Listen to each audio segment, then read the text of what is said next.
வாழ்க்கை எப்படி போய்கிட்டு இருக்கு அப்படின்னு ஒரு சின்ன குட்டியூன்னு விஷயம் சொல்லுவாங்க. ரொம்ப லாங்கில் ரொம்ப நீண்ட தூரம் பயணம் செய்யும்போது அந்த மாதிரி 4 வழி சாலையில் போகிறோம். நம்ம நல்லா போகும்போது சில்லு சில்லுன்னு காற்று வருது. அப்போ அசந்து தூங்குறோம். கொஞ்ச நேரம் தூங்கும்போது சடாண்டு ஒரு சடன் பிரேக் போட்டோன்னே டக்குன்னு தூக்கி அடித்தோடனே, என்னப்பா என்ன டிரைவர் என்னாச்சு? இல்லைங்க சார், ஒரு ஸ்பீடு பிரேக்.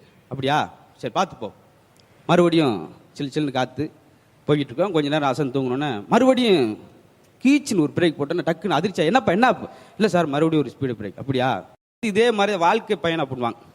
வாழ்க்கை பயணம் கிட்டத்தட்ட 70 வருஷம் 80 வருஷம் போகிறோம். அப்படி போய்கிட்டு இருக்கும்போது ஸ்பீடு பிரேக் மாதிரி சின்ன சின்ன கஷ்டம் துன்பம் இடையில வரும். ஆனால் அந்த ஸ்பீடு பிரேக் மட்டும் இல்லாட்டி என்ன ஆகும், ரொம்ப சோகத்தில் டிரைவரும் தூங்கிடுவார். அப்புறம் ஒரு புளிய மரமோ இல்லை ஒரு பாலத்திலே அம்மா சொல்லி முடிஞ்சிடுவார். அது மாதிரி இந்த ஸ்பீடு பிரேக்குன்றது வாழ்க்கையில் வரக்கூடிய சின்ன சின்ன துன்பம். அது நம்மளை ஸ்பீடு பிரேக்கு விழிப்புணர்வு உண்டு பண்ணுற மாதிரி இந்த துக்கமும் கவலையும் இப்படி நடந்துக்கிடான்னு ஒரு விழிப்புணர்வு கொண்டு வரதான். அதாவது வாழ்க்கை பயணத்துக்கும் வாகன பயணத்துக்குள்ள ஒரு ஒற்றுமை சொல்றதுக்காக. அதனால பிறப்பு ஒரு சம்பவமாக இருந்தால் கூட இறப்பு ஒரு சரித்திரமாக இருக்கட்டும் பண்ணுவாங்க.